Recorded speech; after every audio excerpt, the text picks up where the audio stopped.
The Moon. It's our nearest neighbor in space, and data we gather from its features can tell us a lot about the rest of our solar system. And through the eyes of the LRO spacecraft, we can explore the lunar surface in all new ways, in fascinating detail. Our tour begins on the western border, where the near side of the Moon meets the far side. The enormous feature is a lunar crater, and it's known as the Oriental Basin. Here, LRO's terrain map combines with surface gravity measurements from the Grail mission. This data reveals structure in the lunar crust beneath the surface, giving us a window into the geologic features of the Moon's interior. Our next location receives little direct sunlight and has some of the coldest recorded temperatures in the solar system, the South Pole.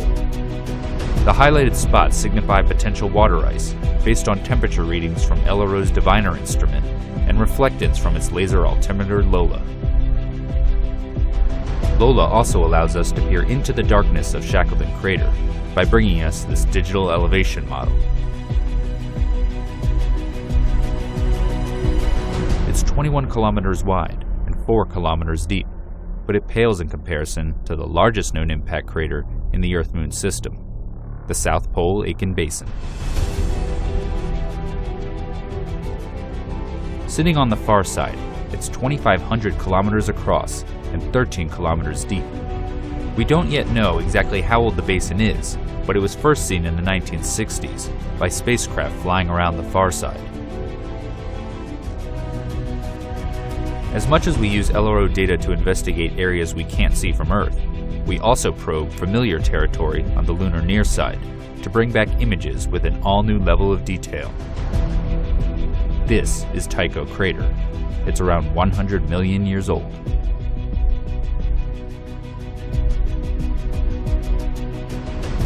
Here, the Lunar Reconnaissance Orbiter camera captures the central peak with a 100-meter wide boulder at the summit, the origins of which are still a mystery.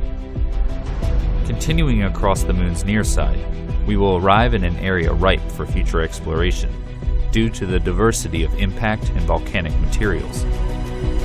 It features a prominent crater so bright it's not only visible through telescopes, but also to the naked eye. Welcome to the Aristarchus Plateau. Here, infrared shows the mineral pyroxene in orange and a splash of plagioclase in blue from Aristarchus crater. This region can tell us a lot about the rich volcanic history of the Moon.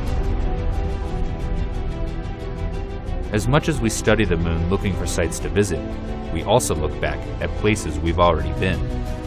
This is because the new data that LRO is gathering helps us reinterpret the geology of familiar places, giving scientists a better understanding of the sequence of events in early lunar history. Here, we descend to the Apollo 17 landing site in the Taurus-Littrow Valley, which is deeper than the Grand Canyon. The path the astronauts took over the course of 3 days is shown. The Lunar Reconnaissance Orbiter camera is even able to capture a view of the bottom half of the Apollo 17 lunar lander, which still sits on the surface, as well as the rover vehicle. These images help preserve our accomplishment of human exploration on the Moon's surface.